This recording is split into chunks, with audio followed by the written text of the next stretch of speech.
This is a show about jewelry, why we wear it, why it matters, how it's made, and what it means. I'm Alex D, and I turn cannabis into gold. I make mind-blowing jewelry in gold, silver, and platinum from cannabis plants here in Canada for stage, screen, for people who want to rock crazy jewelry. I'm the Cannabis Goldsmith.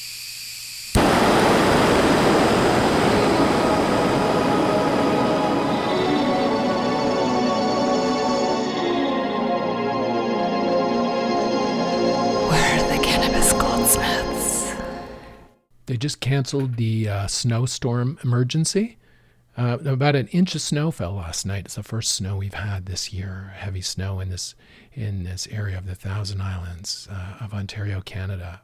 But it's all covered in snow now. There's about an inch of snow on the ground, and it's just beautiful out. It's just beautiful. I was walking around the yard, taking it in, and way before anybody was up in the neighborhood, and just feeling it out. And I saw some rabbit tracks going into this hole under my woodshed.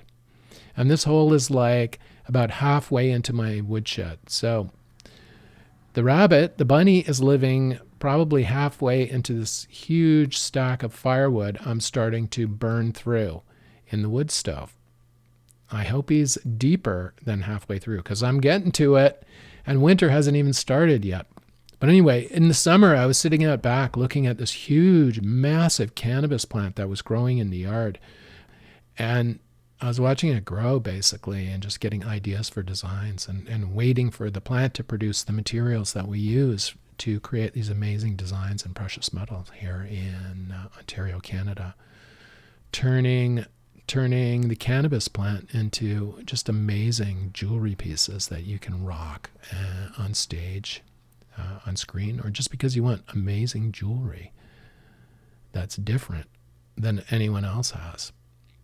You want to set yourself apart from other people. You want to wear something that's unique and has meaning.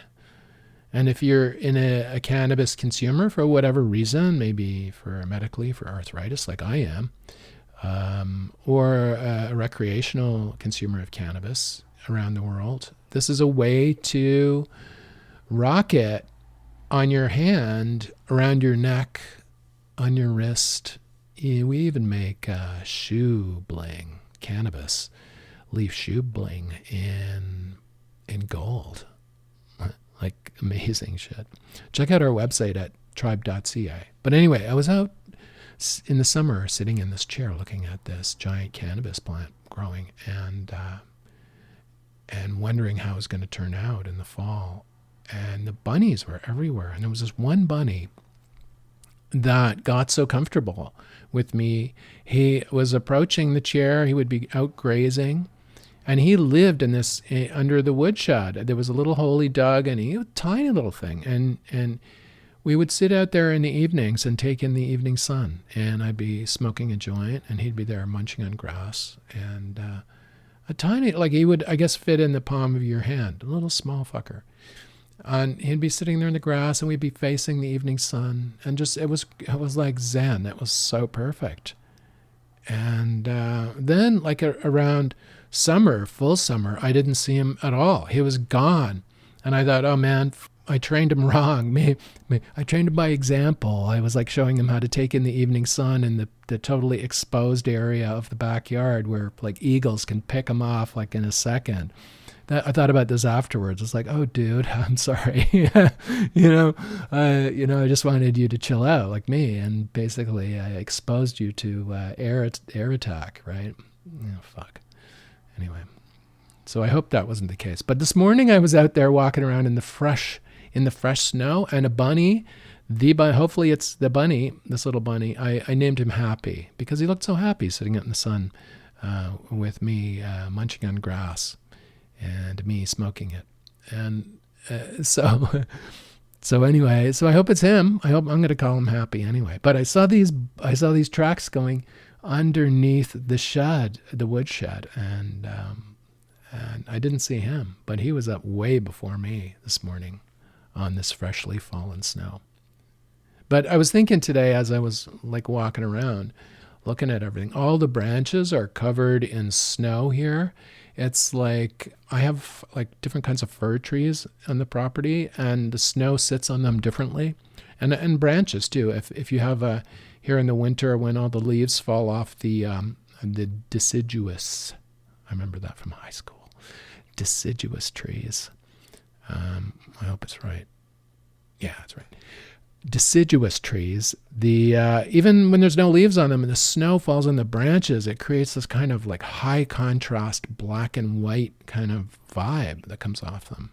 I mean, artists know this. Artists have been painting this in Canada we got a group of 7. We've got heavyweight snow painting artists here in Canada. Let me tell you, they're serious. You should check them out, the group of 7.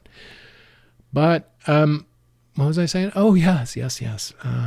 This KZN is like, where's my bicycle a bit, I think. But the idea of all these different textures and the properties of the different trees with the snow on it, a lot of the visual field that I saw this morning was covered in snow. So it was white, and there was no detail or no shadow, no nothing. And then you start seeing it. You start seeing these trees, the way the snow falls on the trees, the way it rests on the bare branches, and you start seeing gradations, but it's mostly like a high contrast kind of look.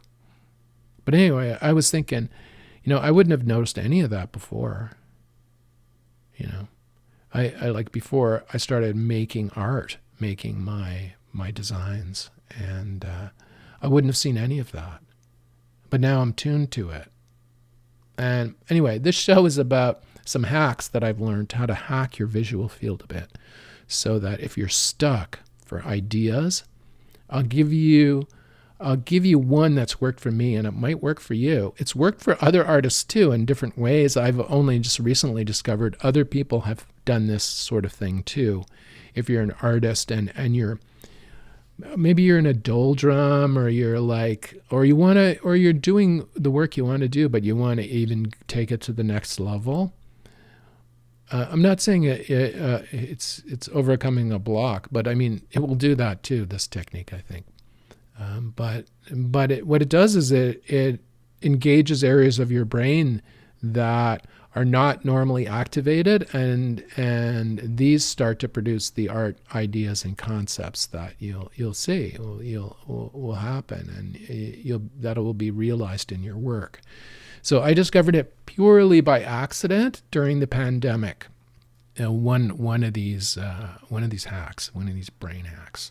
It's free too, that's the best thing. I'm not going to sell you a 12-week course on brain hacks, or I'm not going to get you to buy my book on brain hacking for artists. All you have to do is listen to this podcast, which is free, and try it. And it's like, it'll work for you. Trust me. It'll do stuff for your art that is amazing, and you can do it all the time. Like this morning, when I was out looking at this amazing kind of view of white and black and a super high contrast and different textures and shapes and just random shapes and tones in a field in front of my eyes. There's nothing that my brain could make sense of except that it was snow on trees. Okay, that much is true, snow on trees. But all the other stuff, the brain is taking in all the shapes, all the different nooks and crannies, the shadow, the light, the curves if there are any, the straight edges.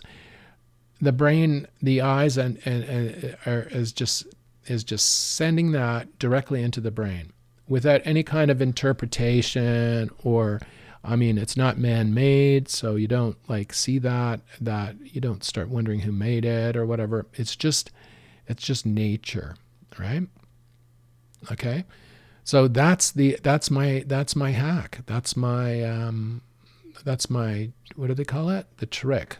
This one simple trick to boost your your creativity, your visual creativity. It's a visual hack. You just overload your visual field with a bunch of shapes and objects, random shapes and objects. And I've tried this with different things, not just like this morning looking at snow and branches, but you can do it at a pebble beach. It's really good at a pebble beach where you have like, you know, even in the winter down here, walking along a shore and looking at the ground and looking at all these random shapes and objects.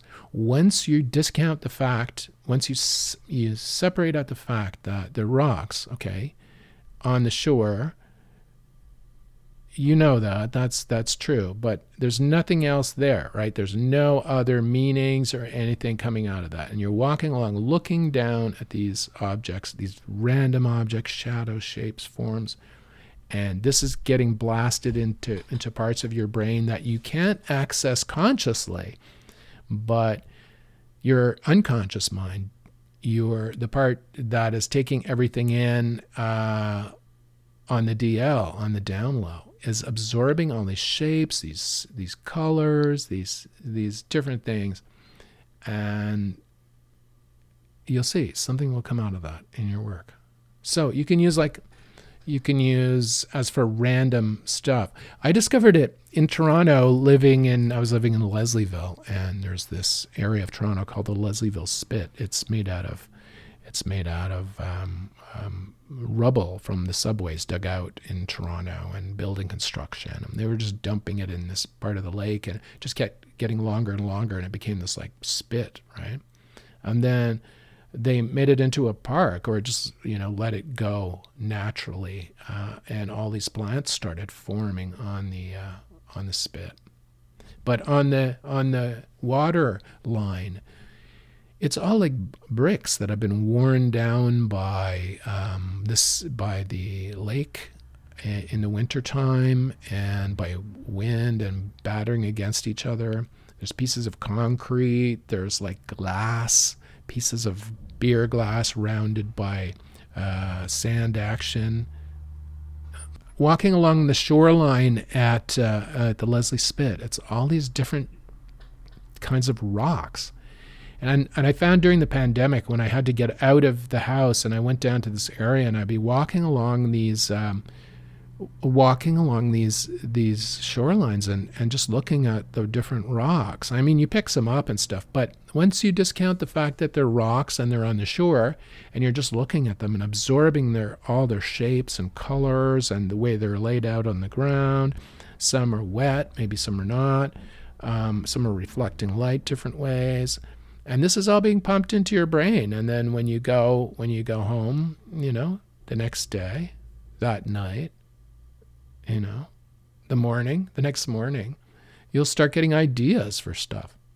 And I found it was just, even in the Leslie Spit, there's people who build sculptures out of these rocks and these bricks that are all worn. They build these huge structures, and people will stack them on top of each other. See, automatically, you want to do something, right? You're looking at this field and you want to pull it together into something. So these people would be, building these like rock stackers, they stack rocks in like these little precarious kind of arrangements, and then just leave them, and you see them all over the place. And then there's this one dude who builds entire like condo complexes or cathedrals out of rocks, right? Just looking at them forces people to do this with their hands and their time and stuff. So this is like evidence of my hack. This is evidence that it works, in my opinion. I'm no neuroscientist, mind you. I can't confirm that for a fact in some paper. But let me tell you, as an artist, it works.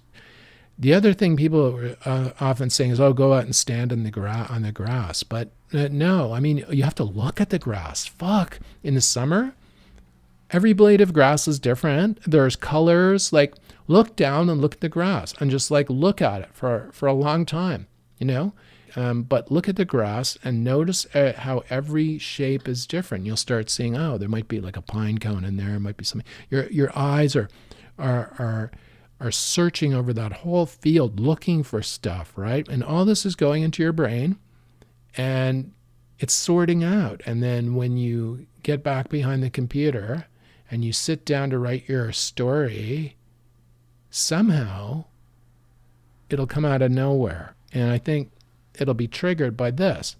Here, there's this amazing, well-known sculptor, Henry Moore.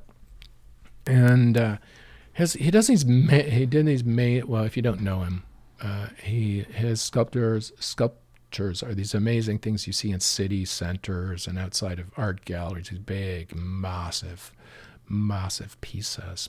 And I was watching a documentary on him once, and it was like this black and white kind of video, if I remember correctly. And he was talking about how he had a sculpture, was it? A sculpture garden, I think he called it. It was just a room with some tables and shelves with different objects in this room.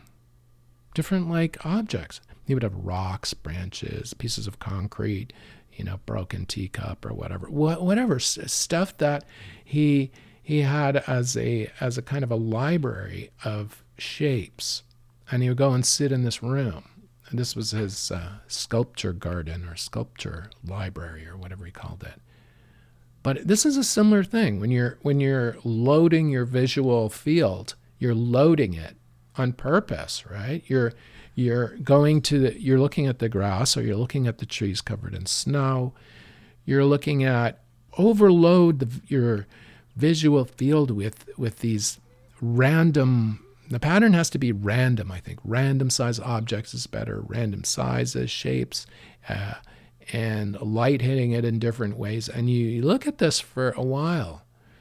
You don't stare at it, but just like walk over it and consider it from different angles. And as you're doing that, this is being pumped into your brain. And later that night, when you're asleep or whenever, your brain is trying to make sense of these images. And the next day you'll get ideas. So that's my secret brain hack for visual artists. Try it. Again, you can use snow on branches. You can go for a walk in the woods. You can look at the ground, or you can look at trees. Look you're seeing the forest for the trees. Go see the forest, because if you look at a whole forest that doesn't have any leaves on it, it's like this endless.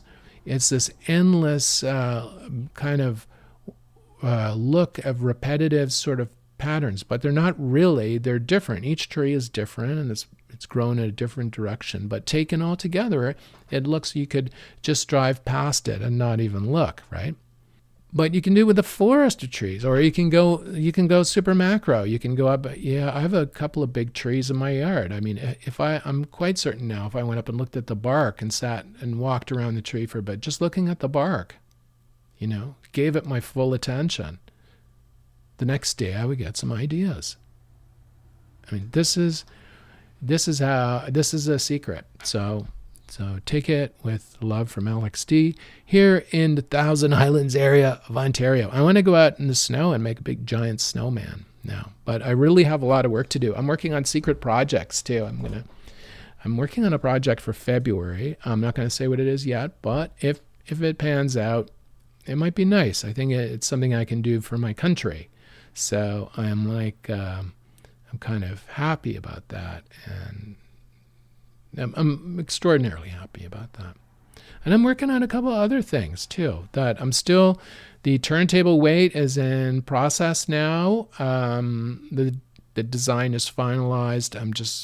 We're just figuring out how much metal I'm gonna need for the first test cast of this product, and I hopefully we'll have it in a couple of weeks, and I'll be able to shoot some photos of it for the DJ community and audiophile community around the world to get a look at what these look like. But it'll probably be after Christmas, though. Don't look at them for Christmas yet, unless you want the first ones ever made. They might be worth a lot of money someday, too, come to think of it. But anyway, if you ever want to reach me at any time, I'm at alexd@cannabisgoldsmith.com, or go to the website tribe.ca, where you'll see our stuff. Or sign up to our Instagram at TRIBEDOTCA. So I do have my own sculpture garden. I started after I saw that documentary, Henry Moore. I was like, I need a sculpture garden, but I didn't have any space, so I got a Tupperware. I've got a sculpture Tupperware garden. It's in my Tupperware. It's not even closed, so it's not a terrarium. It's open. So I just reach in sometimes and I just feel objects in there and see what they're like. Sometimes if I'm stuck, I've used this before. Like if I'm stuck on a shape or something, I'm trying to figure out how to design something and I just can't figure it out. I'll take my Tupperware of shapes out and put them on the workbench and just look at them and touch them and look at the shapes of them, the corners and all that stuff. And usually by the time I've done that, my design dilemma is solved. It just like solves itself somehow magically. I don't know how. I come up with an idea. Oh, man, I'll do this, right? But I think the idea of actually connecting with the objects, like grass. I mean, standing on the grass. Touching the bark on the tree, that's great. But I mean, visually, you need to overload the brain with the visual scene. Take it all in, and then let the brain work on it for, some hours. And it'll be sorting it out, trying to sort it out, and it'll activate these brain areas that that are hard to reach otherwise. Trust me, you have to do hypnosis and shit to get to this kind of stuff. But the brain hack, the LXD brain hack, we'll call this. It's like since I invented it, I'm going to name it the LXD brain hack. So the sculpture garden, mine is there's some rocks from Leslie Spitt. There's some polished rocks. There's a piece of wood. There's some ceramic. There's metal. There's a chunk of metal, kind of like a melted. I guess it was from some beach with some kids partying and throwing their beer cans into the fire, and it melted into this huge blob. And there's that. And I mean, it's just random. There's a piece of birch bark. It's just random shit. And then you just take it out and I think it's a combination of not thinking about where you're stuck, and then engaging your mind in a different area, like just touching the birch bark and looking at it and turning it over in your hands, seeing what it feels like, and then moving to the rock, moving to the porcelain tile that's smashed or whatever. While you're doing that, your dilemma, your design dilemma, is being solved on the down low by your inner self, by your unconscious mind. You just have to get out of the way sometimes. So that's another reason why I think this method works so well. But the beauty of the whole thing is it doesn't cost anything. If you can see, you just go out and you do it, and you just pack in the visuals. This is different than going to an art gallery and looking at paintings or whatever, or looking at sculpture. This is something else. This is just, you're not looking. You're looking for random stuff. You want to expose yourself to random shapes and objects, and then letting the mind deal with it, and letting it percolate or stew or ferment. No, not ferment. Percolate. I don't know. Whatever it's doing in there, getting good and aging to perfection, and then boom, your idea will come out on your stuckness will be gone. Now, people listening will say, oh yeah, well, you can do that by doing something else, like playing hockey or whatever, not doing the art. And when you come back to it, there's an element to that too. But I think the hack part of this is where you're doing it on purpose, right? You're going out and you're loading the brain. You're loading the brain visually. It's just filling it with random shit and letting the brain sort it out. And it'll work. Anyway, that's it for me. I'm going to go out and make a snowman. I'm going to put some footprints in the snow because I had a good idea about how I might be able to make an interesting piece out of footprints in the snow in my backyard. So I'm going to photograph some and see if that's a possibility. And I got that just from looking out at the trees today. So that's a new idea from like boom, like that. Anyway, if you're an artist or you're a designer and you're wondering what this show is all about, like I really have no idea. I'm a jewelry designer. I make high-end luxury jewelry out of cannabis plants and turn them into gold, silver, and platinum jewelry. That's what I do up here in Canada. But I thought I'd start this podcast just to explore my process and the process that as I go. I mean, I'm not a teacher. I'm not none of that shit. But being an artist is a lonely place sometimes, and you're like, you're working on your art on your own a lot of times. So it's always helpful, I think, to hear someone else's process. So anyway, this is my process. So it might not be yours, and it probably isn't, but at least somebody else is out there doing art and coming up with like ideas just like you, right? And trying to make them into concrete reality and making them real from ideas, that are important. The whole thing, it's nice. It's hard to find a podcast where you can hear process. I like Art Juice. I listen to Art Juice, these two women in the UK who talk about their process a lot of times. And they go, they go through everything. They'll go through like, doing shows, setting up, framing, or they're abstract painters, these two women. But, that's the only one I know of besides this one where people are talking about the process of art and not necessarily the techniques of art, but what goes on with you when you do make it or when you attempt to do it, and how that works or how it doesn't work or whatever. Anyway, that's it for this week. I hope you enjoyed my brain hack of the week. And I've been more and more working on the pitches and the stuff than the designs, except for the turntable weight, which is coming soon. But all this paperwork shit, man. Oh, man. I want to be making art. I want to be making product designs that will blow people's minds. The Cannabis Goldsmith is produced by Tribe Communications, Inc. in the Thousand Islands area of Ontario, Canada. You can see what we do at tribe.ca. Send us an email, alexd@cannabisgoldsmith.com. Thanks for listening, and we'll see you next week on the Cannabis Goldsmith.